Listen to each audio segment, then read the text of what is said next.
Oh, what is going on? Christian Gokel alongside Cam Urshery here on Second Down. Glad to have you alongside. A lot to get to today. Justin Blaylock going to join us a little bit later, former Atlanta Falcon and Texas Longhorn. Going to break it down with him. Also, a little bit later in the show as well, Rich Styles from the Back Nine Boys going to hop on with us. It was a wild weekend out in Phoenix. Brooks Koepka getting a win after missing the cut for 3 straight tournaments. So about 4:20, Rich Styles is going to hop on with us, talk about what was, again, a crazy weekend. Steve Stricker doing it for the 50-plus crowd out there in Phoenix, finishing in 4th place with a 17 under. So we'll dive into all of that and then talk a little baseball with Bud Ellis coming up a little bit later as well. But Cam, as we sit here about a minute into the show now, I look around and I wonder where our co-host is. Cody Queen. It's constantly a mystery with him, and maybe we'll find out. Maybe he'll pop in here a little bit later. But Cody will keep you on your toes. Yeah, where is Cody today? I thought he hit you up or called you saying he wasn't on the show. I might have to send him a text. He told me he wasn't going to be able to make it to the office today, but that doesn't mean anything in 2020, 2021, right? I mean, we all working remotely, working from home. Cam, you're working from home right now. So I never got word that Cody wasn't going to be on the show. So we can when and if he does pop on here, we can give him all kinds of hell about that. But I did want to talk about this, Cam. Came out last night. Todd McShay. We're officially in mock draft season. Mock draft 2.0 from Todd McShay, and he had some wild moves happening, and I think some interesting, I guess, trends in his mock draft. And he started off. We can pretty much every mock draft that you see come out, you can start at number 2. Because Trevor Lawrence is going number 1 overall to the Jaguars. Number 2, he has Zach Wilson from BYU going to the New York Jets. Obviously, that would mean they're done with Sam Darnold. Time for him to move on. But Cam, everything I've been following, all the scouts, mock draft experts, pretty much the consensus is Zach Wilson's the number 2 quarterback. Is that how you feel? That's just not how I feel. I talked to my dad about this last night. I compare the things. Justin Fields was a great college quarterback. I mean, he just had to overcome beating Justin Fields. I mean, not Justin Fields, Trevor Lawrence, and then Alabama. And he played against a lot better competition. I like Zach Wilson, you know this, but the competition does factor in who you played in college, how you performed, and Justin Fields wasn't a bad performer in college. I don't know if I put Zach Wilson ahead of him. No, I mean, Zach Wilson obviously there's not a combine this year, but he's the combine guy, right? He's amazingly fast. He's got a huge arm, but at the same time, and I'm going to catch flack from BJ when I say this, got slowed down by Coastal Carolina, right? Like that's who slowed him down. Meanwhile, we got to watch Justin Fields absolutely torch Clemson, right? A defense that wasn't as good as Clemson defenses in the past, but a defense that still probably in terms of talent, and guys will see on NFL top 5, top 6 in college football, and Justin Fields made him look silly. Now, against Alabama, no excuses, but he was banged up, and then nobody was doing anything with that Alabama team this year. One of the historically great teams ever, and so you run into that, but you look outside of that, Cam, over 60 touchdowns in his career at Ohio State, less than 10 interceptions, I believe. And really going back to last year was his Heisman campaign, or I guess 2019, his Heisman campaign, where he only threw 1 interception that entire year. Just I look at Justin Fields and I go back to the tape, and I know everything they're going to say, right? Well, when you look at these guys, Trey Lance, he gets through his reads a little bit quicker. What does that mean? Exactly. Like, I'm sure Justin Fields would probably get through his reads a little bit quicker too, playing against some of the competition that Trey Lance was playing against, right? And the other thing that would concern me if I'm a Falcons fan and the Falcons are thinking about taking Trey Lance is the last quarterback that got taken out of North Dakota State.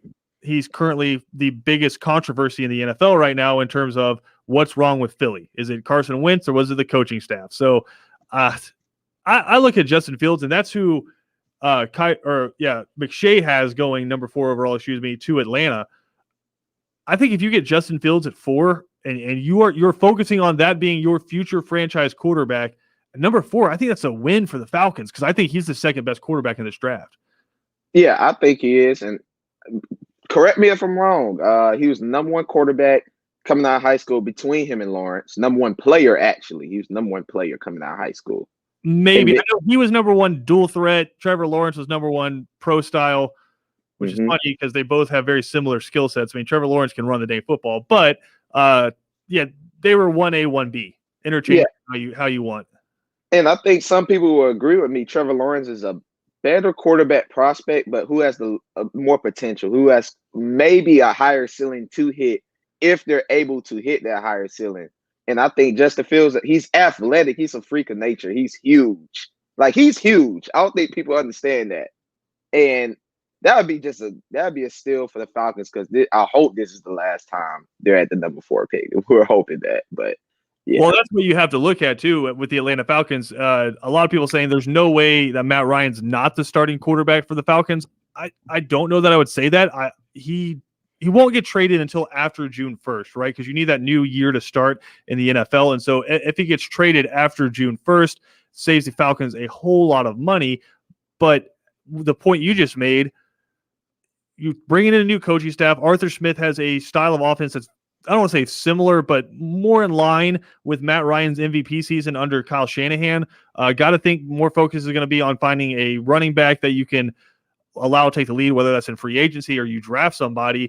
And so got to think the Falcons are going to be at least moderately improved next year. I think Mina Kimes on ESPN had Arthur Smith as the coach with the new coach with the most wins next year, right? Because you have Matt Ryan and Julio Jones, and they lost a lot of really close games, right? You think back to the Dallas game where everybody just decided not to fall on an onside kick, right? You lost a lot of really close games. You lost to Detroit. I think that was Raheem Morris's first game as an interim head coach. You lose to Detroit, and you let Matt Stafford and the Lions go right down the field on you at the end in like 40 seconds and win that game. So you lost some close games, and you're just a few plays away from picking in the teens, right? So if you are improved next year, you're not going to be back up there to pick one of those elite level quarterbacks. And this is an elite quarterback class, right? The amount of guys we're talking about, Justin Fields is our number 2 overall. A lot of people have him at number 4 and number 5 overall in their quarterback draft class. So I look at this and think, go ahead. You're at number 4. Go ahead and get a guy like Justin Fields, because you're not going to be, unless you trade the farm, you're not going to be back up there in that position to grab him. Yeah, I agree. You have to take advantage of this moment. This year they blew 4 or 5 games. Easily could have been in the playoffs at 9-7 this year. Easily. And like you said, they're running that kind of Shanahan offense. And we know Arthur Smith loved Derrick Henry. There's a running back in the draft that's similar to him from UNC as far as a physical skill set. He's just as big as Derrick Henry. There's other running backs you can get 2nd, 3rd round, like Trey Sermon comes to mind immediately. I think Etienne and Harris probably go 1st round. But I mean, if one of those guys fall to you, you have the 4th pick in the 2nd round too. Like if one of those guys fall, I think there are a bunch of really good running backs the Falcons could grab. Yeah, I would like Harris or that kid from UNC. I think it's Williams. Yeah. To pair him up with Justin Fields for the future. That would be awesome. But they have to take advantage of this moment right now. Yeah, I'd like to see in free agency too them at least explore the option of Mark Ingram, because I think he kind of fits that same kind of mold as well. But then just some other ones from McShay's Mock Draft 2.0. Again, if you want to get the full draft, you go to ESPNplus.com, and the full draft and breakdowns are up there. And this is one of those ones because him and Kuiper had the argument for a long time. No trades. I guess Kuiper kind of let it slide this time because there are a bunch of trades. He had Carolina trading with Miami, trading their number 8 overall pick this year and their 1st round pick next year for Carolina to jump up to number 3, and they took Trey Lance at number 3, and that's where the Falcons get Justin Fields at number 4. Number 6, Philly finally gets a real good receiver in Jamar Chase, the LSU wide receiver who opted out for this season. And then immediately following that, Detroit, who just acquired Jared Goff in that Matthew Stafford trade, they get him a weapon in Devonta Smith. Number 11 overall, New York Giants is like Kyle Pitts. I think that'll be a steal. I don't care what team you're on, what kind of offense you run. Kyle Pitts is going to be a monster in the NFL. And then one I thought was interesting, Cam, and I might feel bad for him if this is the case. Chicago trading with San Francisco to hop up to number 12 and draft Mac Jones out of Alabama. Not going to feel bad for his checking account, right? That's going to skyrocket being number 12 overall. That Chicago offense does not have a recent history of bringing quarterbacks in and them having a lot of success. Yeah, I agree. I don't even want Matt Jones in the cold weather State. I would like to see him in San Fran. That actually would be a good fit if they can't get anybody in free agency. Matt Jones go to San Fran and let him sit behind maybe Jimmy G for a year. No, I think that would be a great pick for San Francisco. Mac Jones really fits that Kyle Shanahan offense. Number 22 overall, Tennessee gets Azeez Ojulari, kind of replacing the failed experiments with Jadeveon Clowney. There, Azeez Ojulari a little bit undersized, I think, for that kind of defensive end Frank Clark position, but he could put on some weight. He's probably 230, 240 right now, probably put on 10, 15 pounds, but an elite edge rusher in this class. Tennessee Titans, really good defense. Going to see what they do on offense going forward because they've lost 2 offensive coordinators in 3 years under Mike Vrabel there. Now, of course, Matt LaFleur, the head coach with the Packers, and now Arthur Smith with the Falcons. But I think Azeez Ojulari, interesting, but he's the only Georgia player, Cam, in the first round of this mock draft. And I'm starting to see this more and more. That's why I set that line. What do you think in this draft? Over, under 1.5 Georgia players in the first round? I say over. I feel like Campbell would sneak in not because of what he did his year, his play, just the potential. Physique. Yeah, the physique, the potential. He's a 6'3" corner. Like, he's 6'3". That's Richard Sherman's height. Richard Sherman's 6'4". He's long. He has the potential. And he's fast. He has the potential. You could teach that. So I think over. I think he'll sneak in like the 31st, 32nd pick to like Kansas City or Green Bay, who need another corner on that side. Right now, I'm going to go under. I'm going to say it's Azeez because he plays that position that the draft experts love to throw in there, the edge rusher, right? I'd say he's probably a lock to go in the first round somewhere, but I do think you see a run on Georgia players in the second round, right? Guys like you mentioned, Tyson Campbell. I think Eric Stokes is going to be a steal for somebody. Monty Rice is a guy who's going to be an excellent player for a team, that inside linebacker position, just a sideline-to-sideline thumper. Saw what Devin White was able to do. I'm not saying Monty Rice is Devin White, but just how important that inside linebacker position is. Monty Rice is going to be a great player in there. A lot of guys, like I said, Richard LeCounte at safety, I think makes a lot of sense there in the second round. Super athletic. He had some trouble in pass coverage, which you would think is weird, right? Especially playing in safety. We've seen him run the alleys, right? He can come up and hit you. It's just get lost a few times in coverage. Nothing cheap, nothing deep. He's going to obviously improve on that in the NFL, but I think that's probably the only thing keeping him out of the first round, because if it was just athletic ability, kind of like Tyson Campbell, he's a first-round pick.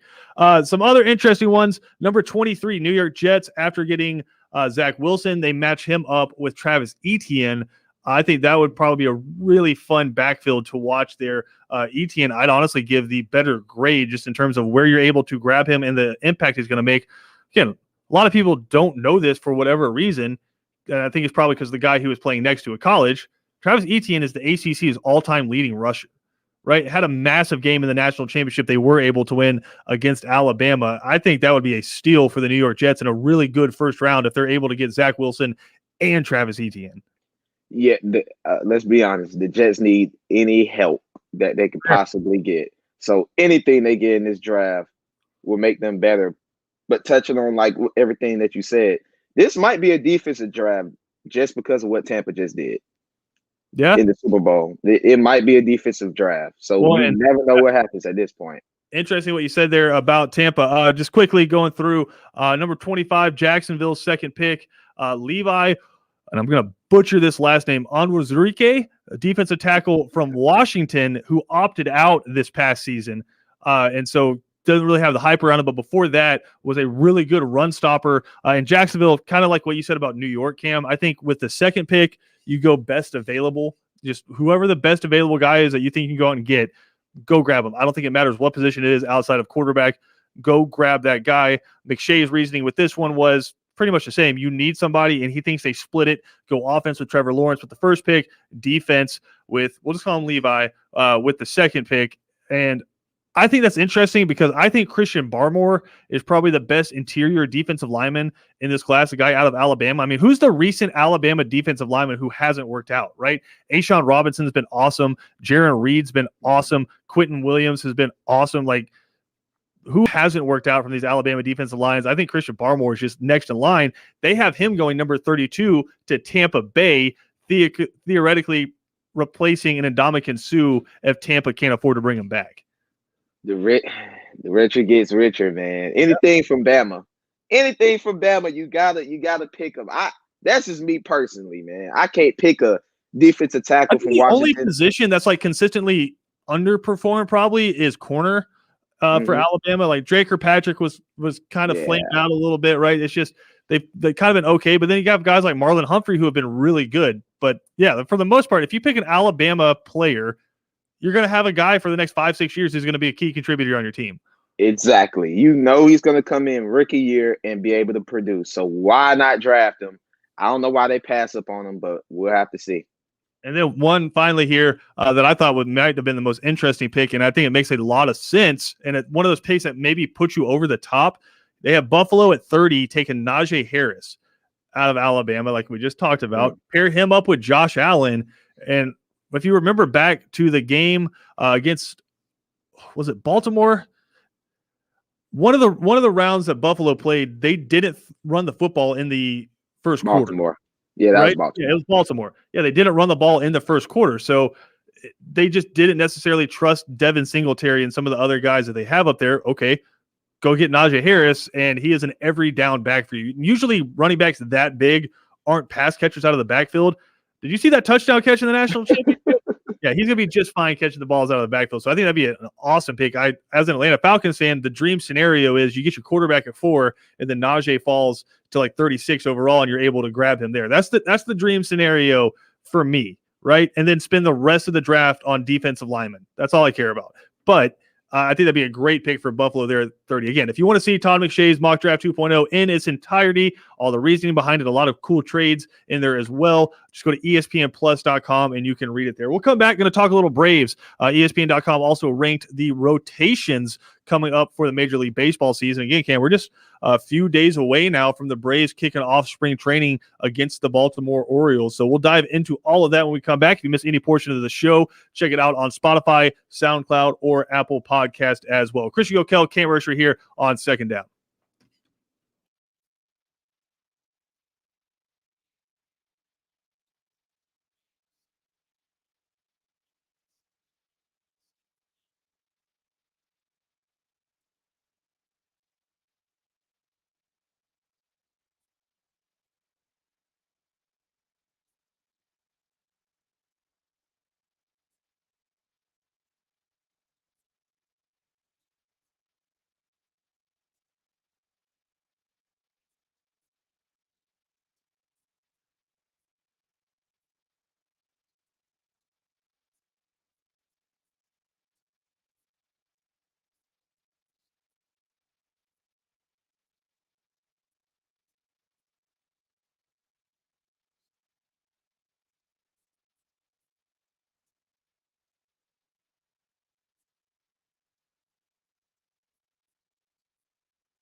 Welcome back into Second Down right here on ESPN Radio. Christian Gokel alongside Cam Ursery. Glad to have you alongside here.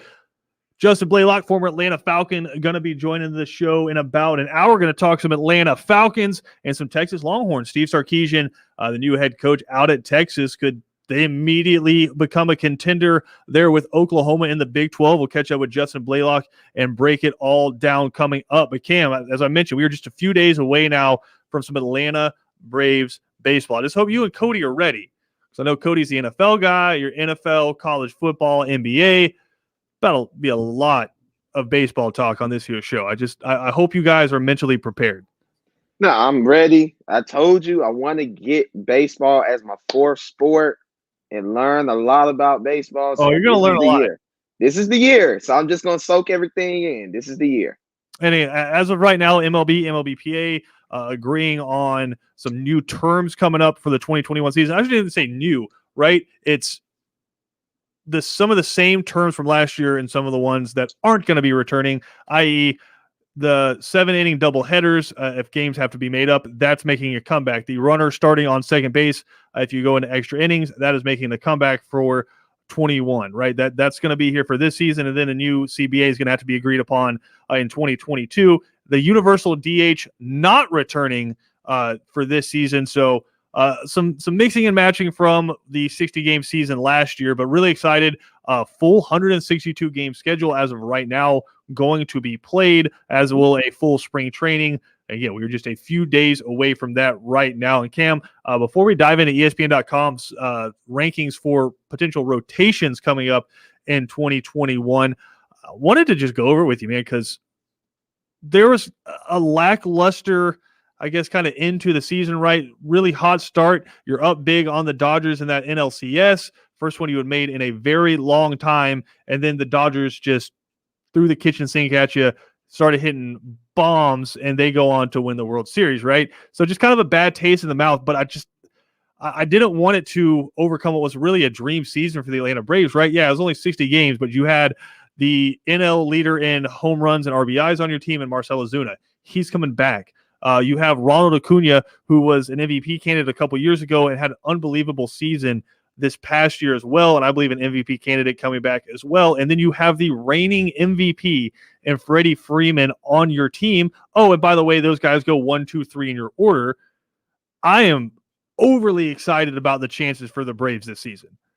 As you should. You got 2 MVP candidates coming back, a MVP coming back, and then last year, correct me if I'm wrong, you were missing 2, 3 pitchers from your rotation last year. The Braves should be the favorite to go to the World Series unless they have the Dodgers, but it should be 1A, 1B. I mean, they should meet each other again to see who dukes it out to go to the World Series. Yeah, I'm with you. I think, look, the Dodgers, their team is unbelievable. They've basically become the West Coast Yankees since the new investment team came in with Magic Johnson, and they're just spending all kinds of cash on that team. They're going to have silly rotations and silly batting lineups every year. But what I love about the Braves, and this is why I thought getting Marcell Ozuna was so important, is the Braves just have a chemistry as a team, right? It's not just a bunch of mercenaries that have signed massive contracts coming in together. You mix it up, man. I mean, that's what the Braves were last year. You have Marcell Ozuna taking selfies as he rounds third base on home runs. You have Ronald Acuna and the passion he brings, and Freddie Freeman is just kind of the captain out there leading everybody. But I mean, think about the peripheral guys you have, and it's crazy to call these guys that. Ozzie Albies, maybe the best defensive second baseman in baseball. Dansby Swanson, a hometown Atlanta kid, playing shortstop for you. Third base is interesting, right? Because Austin Riley, if he connects, it's going a long ways. It's just he's only connected maybe 1 out of every 4 or 5 times he comes up there. So that's kind of the problem. But I think you could take that down at the bottom of the order. And then the outfield right now, you're going to have Christian Pache playing center field for you. You're going to have Ronald Acuna on one side and Marcell Ozuna on the other. I mean, Travis d'Arnaud playing catcher, who had an unbelievable season, right? The Braves would be in the catcher market if it wasn't for the fact that Travis d'Arnaud was unbelievable last year. So just from top to bottom, a really fun team for the Braves. Well, like you said, it's not a 60-game season, it's 162. And that chemistry is going to matter through 162 games. and that's a good thing. They're gonna have fun, be exciting to watch, and I'm sure they're gonna put together another really good season. Now, Ian Anderson, the guy we did not expect to play last year, came on and played very well. It's a lot to look forward to. Now, they have the Braves on ESPN.com ranked as the 7th best rotation in Major League Baseball. I think that's probably fair, right? Because some of the ones in front of it are just names after names after names of elite level pitchers, and you get it. And the worrisome for the Braves is 2 of your division rivals are ranked in the top 4 of ESPN.com's pitching rotation. So with the Nationals and the Mets, and we'll go through theirs. But right now, just in terms of starts made, here's what the potential rotation looks like for the Braves. Max Fried, who was a Cy Young candidate, Ian Anderson, who, like you said, Cam, came up last year, and it's how easily you forget, the dude was a rookie, dominating in the postseason, dominating. He comes in at number 2, and then your offseason signing, Charlie Morton, makes his return to the Braves, and he'll be a good regular season pitcher, and hopefully he can stay healthy, but that's not why you brought him in. You brought him in because he's a postseason assassin. That's why you go get a guy like Charlie Morton. And then Mike Soroka, who will eventually return from that Achilles injury, he's listed as your 4th starter. If you have Mike Soroka as your 4th starter, your pitching rotation is pretty dang good because he was the ace at the beginning of last season. And then you're going to have a rotation, I think, probably at 5. You bring in Drew Smyly, who's a vet. Kyle Wright, I'm not ready to give up on Kyle Wright yet. He had a rough postseason, right? Rough. And he gives up some bombs, but I'm not ready to give up on him yet. I think he's still got enough stuff. And then Bryce Wilson, the Kentucky waterfall that we saw in the playoffs, make his debut. And when he had to step in and be a starting pitcher, pitched out of his mind. I'm like I said, I think this is a rotation you can absolutely win a World Series with. Yep. I agree. Sounds like a lot of potential on the mound. And like you said, I think the Braves are still young, so they're only just going to get better. Maybe losing last year would help them out. Maybe it helped them out, blowing a little 3-1 series lead, helped them out, and they recover from that and go win the World Series for the city. Now, they do have Cleveland at 6. I think an argument can be made that the Braves probably a little bit better there. Number 1 and number 2 for Cleveland and Bieber and Plesac, that's why they have them over the Braves. But I make an argument that the Braves probably have a better rotation than Cleveland. The Padres have a really good pitching rotation. Yu Darvish, Blake Snell, Lamet, Paddock, Musgrove. They have a good pitching rotation. They're going to be solid, and especially with the offense they have, I think the Padres are going to be making a deep push as well. Number 4, as we mentioned, the New York Mets. And listen, so long as you have DeGrom and Syndergaard on your team, you're going to be really good. I'd say if I'm a Braves fan, is they've had DeGrom and Syndergaard on their roster for the last 5-6 years, and the Braves seemingly have been fine with it. I mean, A, do they stay healthy? But B, when the Braves play these guys a lot, except for DeGrom. DeGrom's just filthy. I think he's the best pitcher in baseball. But Syndergaard, the Braves have gotten their runs against Syndergaard, right? So, yeah, top to bottom, you're looking at it on paper, it's a scary rotation, but the Braves have hit some of these guys pretty well. They have Carlos Carrasco, and then they go get Marcus Stroman, who's filthy. But again, the Braves have had success against him in the past as well. So, again, on paper, really good rotation. I still like the Braves' chances. I picked the Braves ahead of them in the division. And then number 3 are the Washington Nationals. And they have Patrick Corbin, Max Scherzer. They go get John Lester, still have Steven Strasburg, Joe Ross, Austin Voth. It's, again, really solid rotation. The Braves eat Steven Strasburg's lunch every time they face him, right? It's pretty much been a 50-50 split against Max Scherzer. Every now and then he's going to come out and he's just going to shut you down, but the Braves have also been able to get to him early. Patrick Corbin's interesting because Patrick Corbin is one of the names that's really starting to rise to national prominence. He got a big contract, but again, in the division, facing guys, Scherzer, Strasburg, Syndergaard, I still like the Braves' chances of going out and winning this thing again. Yeah, I agree. When you're used to just beating up on people and teeing them off, there's nothing that's keeps you from being afraid going into a game or a series.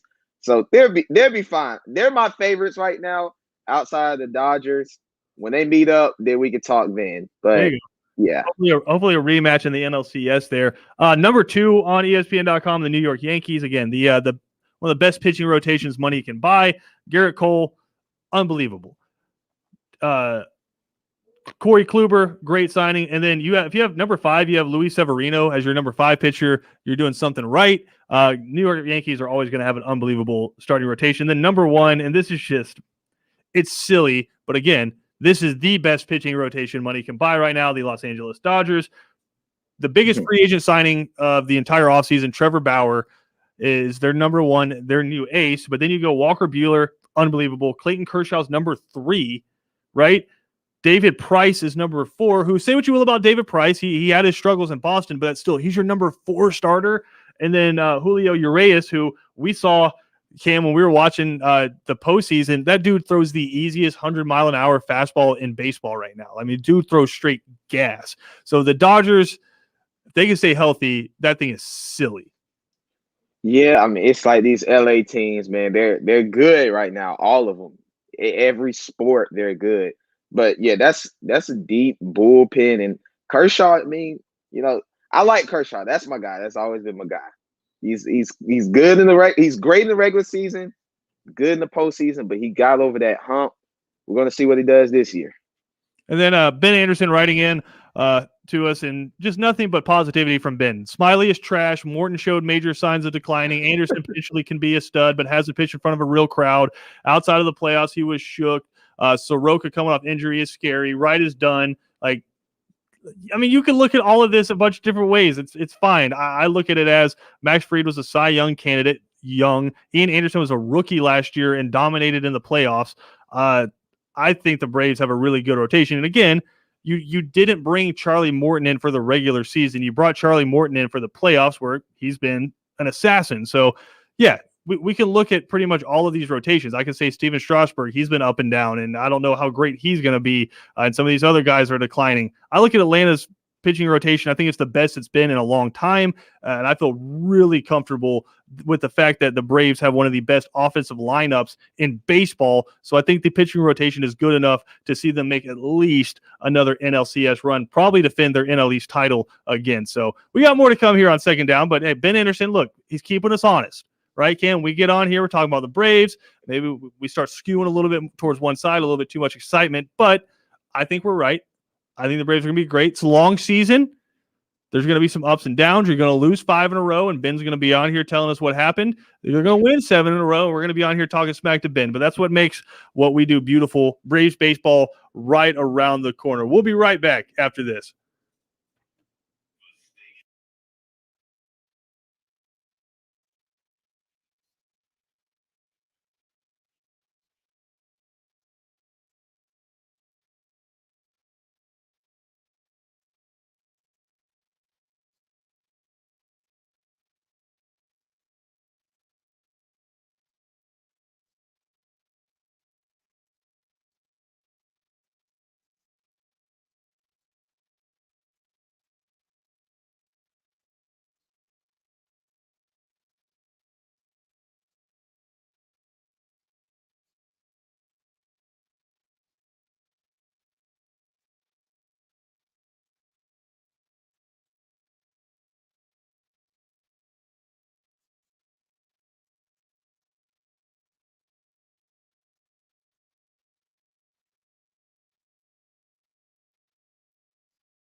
Welcome back into Second Down right here on ESPN Radio. Christian Gokel, glad to have you alongside. We, of course, presented to you by the Uniform Source with 2 different locations in Savannah, the perfect place to get all your embroidery work done, uniforms, scrubs.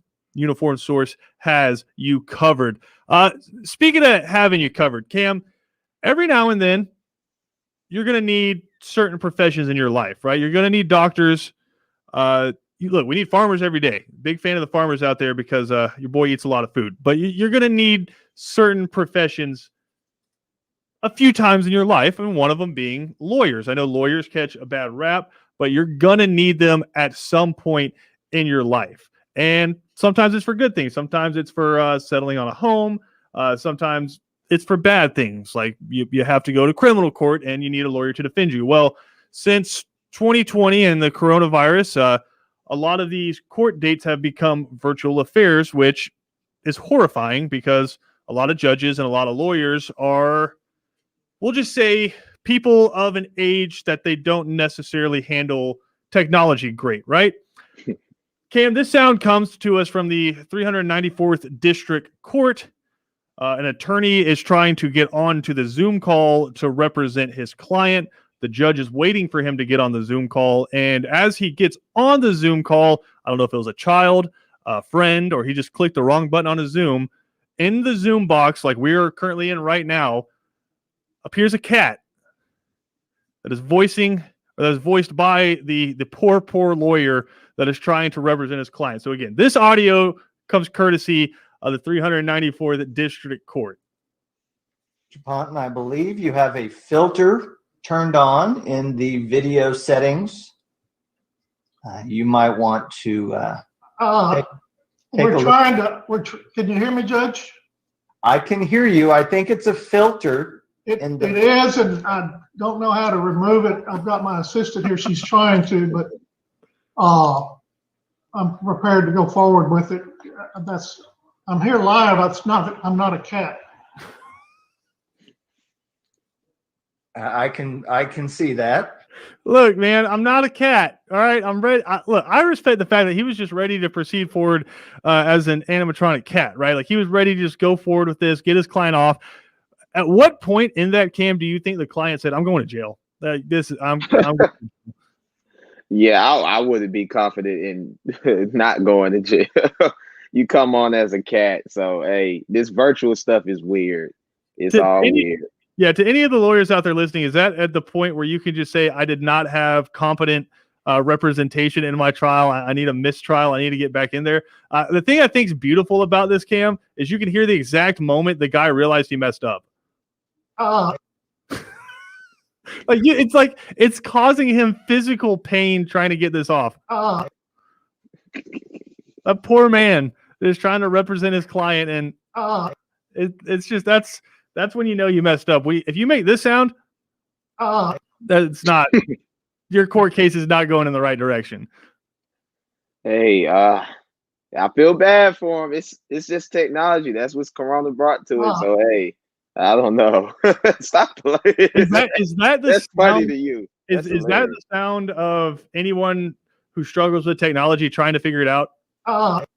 Like I feel like that's the sound you make when you're like, Dad, you need to get it on the front facing camera. You're pointing away, and it's just like that's what you're getting right there. How many times, honestly, how many times have you heard one of your parents trying to figure out their cell phone something and they make that sound? Yeah, I feel like but not that type of sound, like so he's in trouble or something. But just to clarify to everyone out there, just to make sure, Ponton, I believe you have a. I'm not a cat. I'm not a cat. It's just a tough look, man. You're coming in, you're ready to roll, and I think they found that it's like a 10-year-old technology. Like it's a filter that's been around for a while. So if I had to assume, maybe a grandkid got on there playing with the filter, but man, that poor client who's sitting there and is just waiting for his court date, and the lawyer pops up into the Zoom screen and says, "Is that a cat? Is he a cat?" No, that's a hell of a defense right there. That's the cat defense. Yeah, that's embarrassing. It is. You're waiting for this court day, and he pops in as a freaking cat. Yeah, I'll be hot. Uh, It's painful. We're all pretty much feeling this right now, but we got more to come here on Second Down. A big show coming up today on 3 and Out. Again, Justin Blaylock gonna join the show here in about 30 minutes. Also gonna be joined by Rich Styles of the Back Nine Boys. It was a wild tournament, always is at the Phoenix Open, the stadium course there. So really looking forward to talking to Rich Styles and going to catch up with Bud Ellis and talk some Braves a little bit later in the show as well. We'll come back. We got more to come. Final segment of Second Down next.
Welcome back in to Second Down right here on ESPN Radio. Christian Gokel, glad to have you alongside as we get you ready for a big show coming up on 3 and Out. But Cam, it was making the rounds on social media last night. And listen, I'm at a good age where I'm still hip with some of the pop culture, which saying that sentence right there might have just made me like not hip. But I know what TikTok is, all right? Dang it, I'm still fairly hip.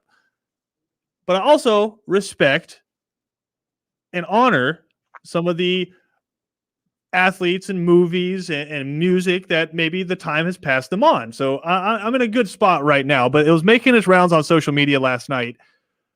Which athlete is the greatest of all time in vibes only? And there were a lot of answers, a lot of ones that are really hard to argue. The Marshawn Lynch's, the Shaqs out there, right? But in your mind, just in terms of vibes only, who is the greatest athlete of all time? Vibes only. It might be the two that you said. Those dudes are hilarious. Marshawn, that's a vibe. Yeah, those two are hilarious. I can hang out with them any day of the week. They might be the top two. I'm trying to think. Dang, I know they're Deion top five. Sanders is up there. Yeah, he's cool. He's Back too in cool. the day, it was Clyde. Like they said, Clyde Drexler. Just like the outfits and the persona of Clyde Drexler, they had him way up there. There's some definite names on there. I think underrated names. Vince Wilfork just seems like a good time, right? Like my man showing up to practice with the Texans in like the overalls and just like the huge belly, amazingly strong human being. But he seems like a good time.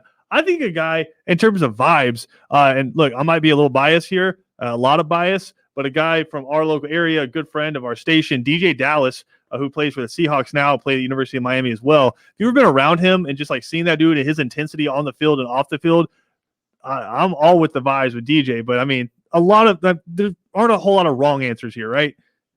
Yeah, I'll give you one. In terms of the people we've put out there, right? Marshawn, Shaq, I think Charles Barkley vibes. But my thing with Shaq is when he played, he was amazing. And he probably the best center ever, right? And top 10 player of all time, but just in terms of the on the court antics, how fun he was and charismatic, he's become that, but now as a dad, right? Like you see the videos of him and his kids during the middle of the pandemic and they're at home and he's like DJing for him in the kitchen. They're all losing their minds. Like Shaq, I think is one of the favorites. I'll give you one. Baker Mayfield. He seems like a real cool guy. I was not expecting Baker Mayfield. Yeah, he seems like a cool guy. Like you see the videos where he's dancing and doing all this and that in the games and at practice. He seems like a real cool guy. He has a good vibe to him. Oh, see, I'm always here for the Baker Mayfield stuff because he's so much fun when he's your quarterback, but he's also really fun to play against him, right? Because in the Rose Bowl, he did like the throat slash after Rodrigo missed a field goal. He's like, it's over. And it's just like, I think that's really fun to play against guys with that much fire. I think he was like the actual cool version. I might catch flack for saying this. I was never a huge fan of Johnny Manziel because there's a fine line between being hyped and being amped up and always at 100 and being petulant and petty. And I felt like maybe that line got crossed a little bit. Funny, both of them ended up being Cleveland Brown quarterbacks. But no, I think Baker Mayfield's a good answer. Whoa, I hope you know Johnny Football is my favorite college football quarterback of all time. I love Johnny Football. He's awesome, amazing. I loved his vibe at Texas A&M. The money sign, all of that. I loved it. Yeah, I mean, both Heisman Trophy winning quarterbacks, but again, not a whole lot of wrong answers. I'll say this. I've always been a fan of hers, but after I watched the video of her in her trophy room, Serena Williams vibes. Like, I'm here for that. She was like, literally was like ready to throw away trophies. She's like, I don't know why this second place trophy from Wimbledon's in here. We're going to get that out of here. And like forgetting that she's like, oh yeah, this is from when I first won Wimbledon. And that's why it's smaller than from the fourth time I won Wimbledon right here. Like it's, yeah, I put Serena up there as well. A whole lot of folks would just in terms of local talent, Julio, definitely up there. Ronald Acuna, definitely up there as well in terms of local guys and the vibes. We got more to come. We'll talk about that with 3 and Out as well. Christian Gokel, Cam Ursery. We'll talk to everyone tomorrow.